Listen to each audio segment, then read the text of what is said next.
Hello बच्चों, तो यहाँ पे क्वेश्चन दे रखा है। क्वेश्चन में क्या बोल रखा है कि एयर को फिल किया गया है 60 डिग्री सेल्सियस के टेम्परेचर पे एक वेसल में, जिसका माउथ को ओपन करके रखा गया है। माउथ ओपन करने का बेसिकली मतलब ये है कि वो आपका एटमॉस्फेरिक प्रेशर में होगा, जिस कारण से अपन यहाँ पे क्या कहेंगे कि इस कंडीशन में अपन ये बोल सकते हैं कि प्रेशर यहाँ पे कांस्टेंट है, ओके, जो कि एटमॉस्फेरिक प्रेशर के बराबर है।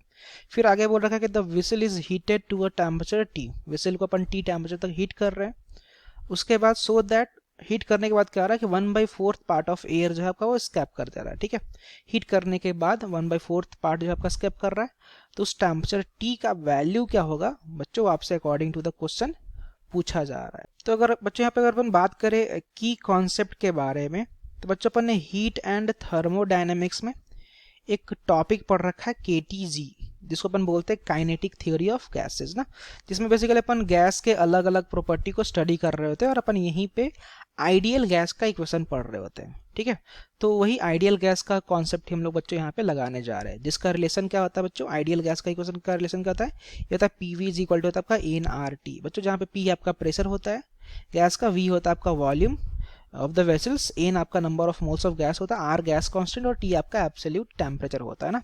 बच्चों मैंने स्टार्टिंग में बता दिया कि ओपन माउथ है, मतलब कि ये एटमॉस्फेरिक प्रेशर के बराबर होगा। मतलब इस कंडीशंस में क्या हो रहे हैं कि आपके प्रेशर कांस्टेंट होंगे, और सिंस आपका एक वेसल फिक्स करके रखा है तो वॉल्यूम भी यहाँ पे क्या होगा, कांस्टेंट ही रहेगा ना, क्योंकि वेसल्स को फिक्स करके रखा हुआ है, एक सर्टेन वेसल ही है ना। तो मैं यहाँ पे क्या कहूँगा कि ओपन माउथ के कारण प्रेशर कांस्टेंट है और साथ ही साथ अपना क्या वॉल्यूम भी यहाँ पे क्या कांस्टेंट है। मतलब पी और वी वाला टर्म जो यहाँ पे है क्या है, वो कांस्टेंट होने जा रहे हैं। ओके, तो अपन फाइनली अपन यहाँ पे क्या कहेंगे, और आर अपना तो गैस कांस्टेंट, ये तो कांस्टेंट ही होता है, तो वी कैन से ना कि नंबर ऑफ मोल्स और इनटू का जो टेम्परेचर है ये टर्म आपका बेसिकली कांस्टेंट के बराबर, सी को मैंने कांस्टेंट रिप्रेजेंट कर दिया। अच्छा, नंबर ऑफ मोल्स क्या होता है, नंबर ऑफ मोल्स होता है आपका मास अपॉन मॉलिक्यूलर मास, और इनटू का temperature will be equal to C constant. Got it. अब देखो यहाँ पे एयर है, कोई अगर एयर है उसका मतलब कि उस एयर का मॉलिक्यूलर मास भी फिक्स ही होगा।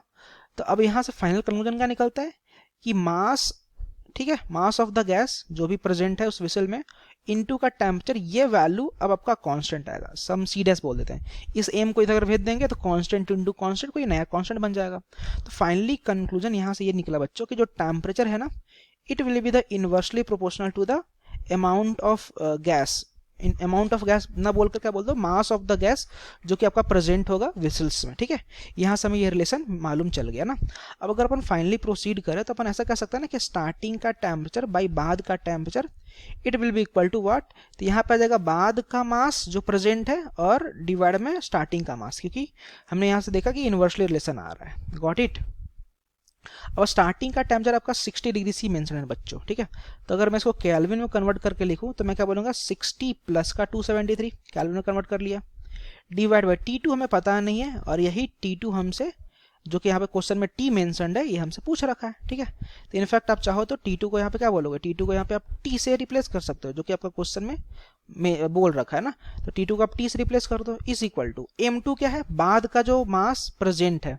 अब ध्यान देना, स्टार्टिंग में मान लो इनिशियली अगर मैं आपसे बोल दूं कि मास M मौजूद था और बोला है 1/4 स्केप कर गया, तो फाइनली जो रिमेन किया वो कितना किया, तो आप बोलोगे ना कि m में से क्या करो, m में से m/4 सब्ट्रैक्ट कर दो, क्योंकि 1/4 आपका गायब हो चुका था। तो आफ्टर सिंप्लीफाइंग ये कितना आ जाएगा, तो बच्चों ये आफ्टर सिंप्लीफाइंग आ जाएगा 4m माइनस का m करेंगे तो ये 3m/4 आ जाएगा।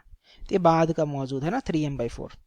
तो m2 क्या आ गया, m2 आ गया आपका 3m/4, और स्टार्टिंग में कितना था, स्टार्टिंग में आपका m था।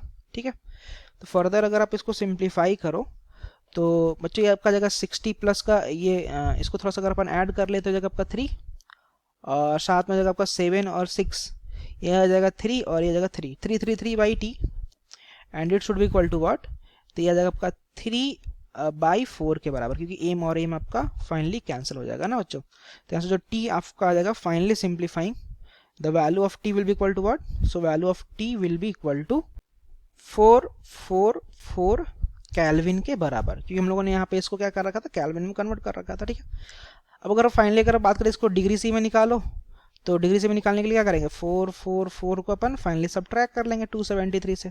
सो after simplifying it will be equal to 171 degree C, और बच्चों अगर अपन ऑप्शन से बात करें तो आपका जो 4th नंबर का ऑप्शन है वो करेक्ट है। Okay, thank you.